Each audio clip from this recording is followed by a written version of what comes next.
How's it going, everyone? Welcome back to another video.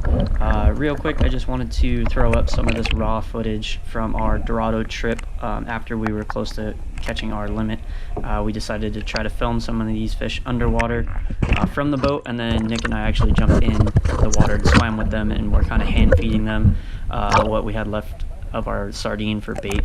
So yeah, I'm just going to throw up these raw clips for you guys to sit back and enjoy, and then after that I'll run through cleaning one of the Dorado and show you guys something that we made with the fish. But yeah, sit back, relax. I hope you guys enjoy this footage.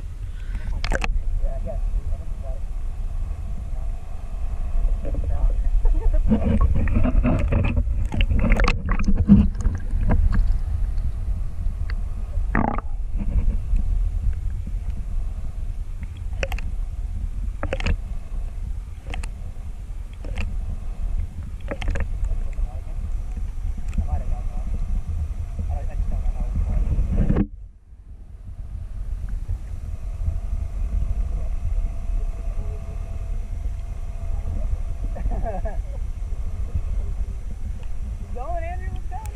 Put that out over here, Andrew. Yeah.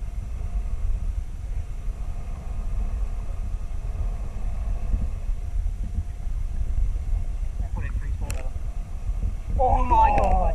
Oh my god! Bring it back over here close again. Oh, are you on? Dude, that's it. He ate it right in front of the camera. Yeah.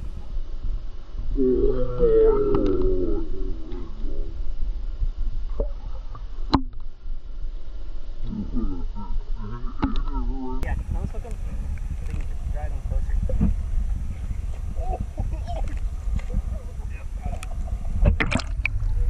We're on. I don't know if I got that button underwater, but oh, he dropped it. Put it free spool. Oh, dude, he threw up on the top water. Throw a little popper out. That's dude, that is so insane. Did he eat it? Are you on? I'm free spool. I know, but now that when yeah. Jump, it's usually when they eat. Yeah.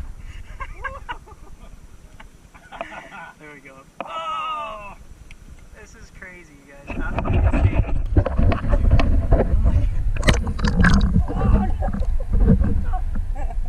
Oh. Pull it off.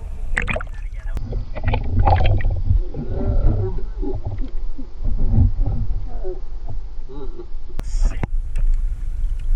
Try to get one to eat the bear hook. We could probably throw like a little walking bait out there and just get absolute smoke. I don't know if you guys can hear me with this case on, but next time I know this with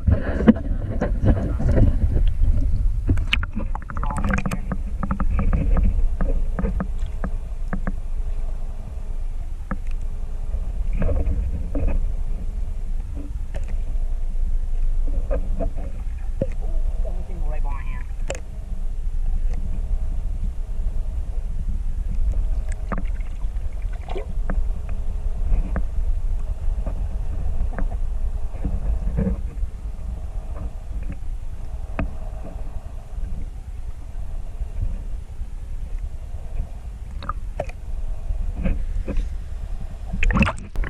So now Nick is in the water with the GoPro, swimming around with the Dorado. I had just hooked our 30th fish, so he hopped in to try to get some footage of it. One thing I want you guys to kind of notice here is how loud the outboard is underwater. It's in neutral, just on right here, but it's still pretty crazy how loud it is. If you guys don't spearfish or free dive, you may have not kind of realized how far sound travels underwater. So if you do find a kelp patty, I can't stress this enough, idle up slowly. That boat is even louder if you're just flying in on plane and then throwing it in neutral. That boat makes a ton of noise. Those fish can hear you coming from very, very far off. I'm one where I like to leave my engine on when I'm offshore all the time, just because you shut the engine down, you don't know if it's going to turn back over. Just kind of a rule of thumb there, but something to be aware of is those outboards, even the small ones, it's a 115 4-stroke, are very, very loud.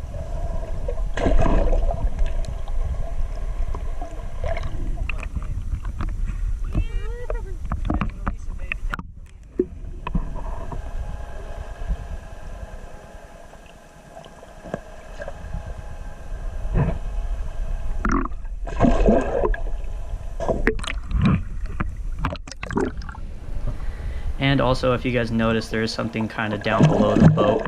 That's our marlin jig. What we did is we just put it in the rod holder and dropped it down like 15 feet below the boat, and it was just kind of bobbing there as like a flasher. So it really helped keep that school of Dorado around our boat, because we don't have a ton of chum in an 18-foot boat. So it's a lot harder for us to keep that school around our boat without being able to chum constantly. So having that flasher, that marlin jig around, like down below the boat, helps keep that school interested in around our boat, so we have a better chance of catching more fish before they get bored or go find someone else's chum.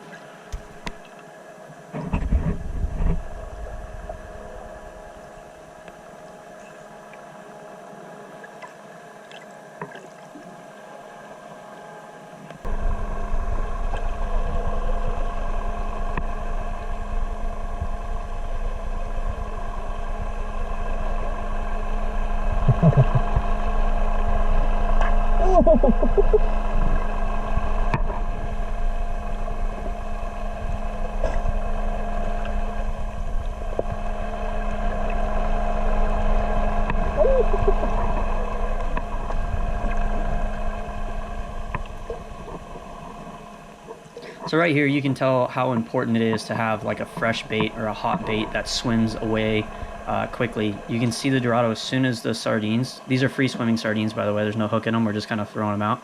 As soon as they hit the water and take off, those Dorado immediately like fire up and light up and chase it and eat it, but that dead one just kind of floating there, they'll come and look at it but not pick it up. It's like, it's pretty interesting to me when that bait takes off, they just have that natural, like, that response where it just kicks into gear and they just immediately have to attack it.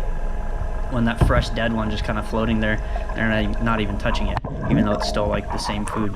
So keep that in mind when you guys are out there fishing, whether you're on your own boat or on a sport boat. If you cast out and that sardines just kind of lazily swimming away and you're not getting bit, watch these fish here and how they react to a hot, fresh bait that just takes off.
Alright guys, so I'm just going to run through this Dorado real quick to show you the fastest way that I've found to fillet Dorado, especially when you have 30 of them to cut.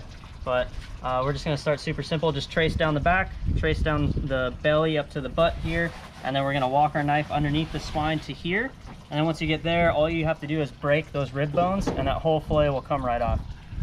So easier said than done, but just a nice superficial cut right down the back.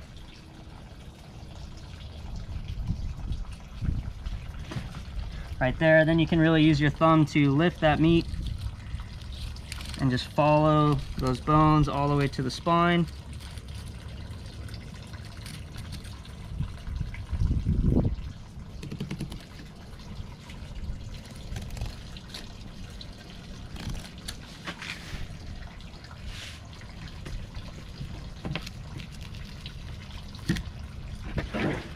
And then same thing on the bottom here, just go ahead and superficial cut.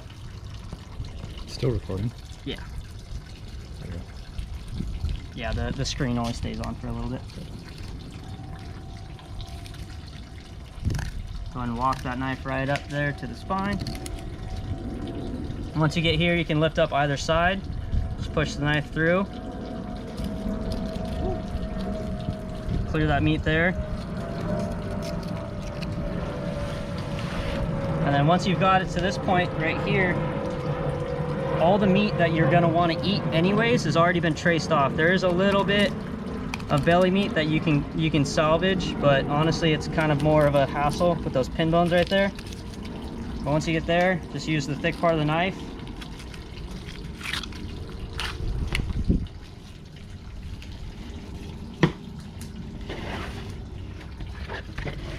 And there you have it. Perfect Dorado fillet. Didn't take much time at all, and then you can kind of portion it out however you want to. Cut the belly meat, I guess the pin bones and the ribs out right there. If you guys have watched my other Dorado videos, how I like to portion it out, especially with this size of Dorado, is I look at this top loin. That's priority number one. So I like to stake out that top loin, so I portion it out probably right about there. Cut down to the skin at the edge of the table. Turn the knife and follow that skin. Done. Top loin right here, portion it out however you want to, whatever size fillets you want.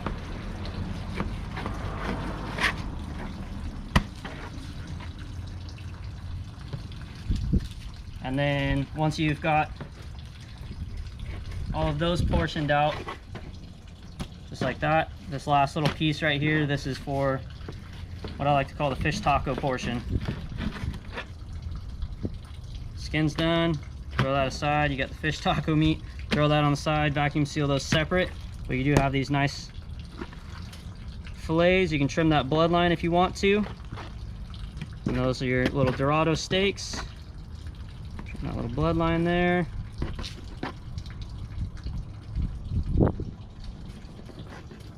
Those pin bones out of there. This right here, you guys can toss it if you really want to, but what I do is these little chunks that end up on that bottom portion right there around the belly, I just vacuum seal that with the fish taco sections. So that way, all my vacuum seal bags, I'll write Mahi or Dorado taco.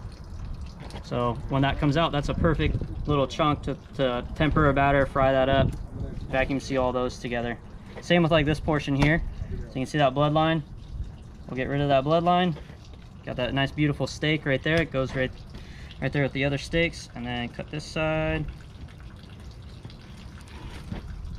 And that goes there. And this is all bloodline. Throw that away. Done and done.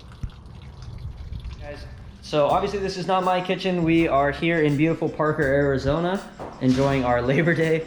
We got, look at these guys. All right. So for one, look at all the fishing rods, and we got our boys wrestling here. Shout out to all my wrestling homies. We grew up, big wrestling family, grew up wrestling our whole lives. So obviously, you gotta throw down on the hardwood floor. For our fish sandwiches, we do have the tomato, cucumber, and red onion. I did do half a lime in here, and then some garlic salt. And then we have our normal, I guess, spread, and then we got spicy mayo. So I'll let people choose whatever they want to put on the bun after the fish is completed.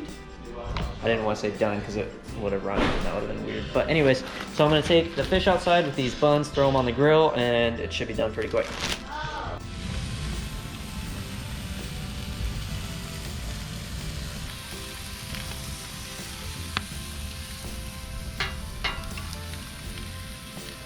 We just pulled the mahi off of the grill. Got those beautiful char marks on there, and also buns. Got a nice little toast to them. So we're gonna go inside and add that sauce and the veggies, and hopefully everyone enjoys it. Let's go. All right, so all we did was we got our beautiful piece of mahi right there, nice char marks. We put our spread on there, and then our slaw, again, red onion, cucumber, and tomato with a little bit of lemon juice. And then we're just gonna throw that together and just serve it like that. Yeah, we're gonna sit down and enjoy these. I got a couple more fillets right here, a couple more buns, so we'll make a few more sandwiches. And of course, more tots. But I really appreciate you guys watching this video. Hopefully you enjoyed it. If you did, please subscribe, like the video, leave some comments down below, and we'll see you on the next one. Later.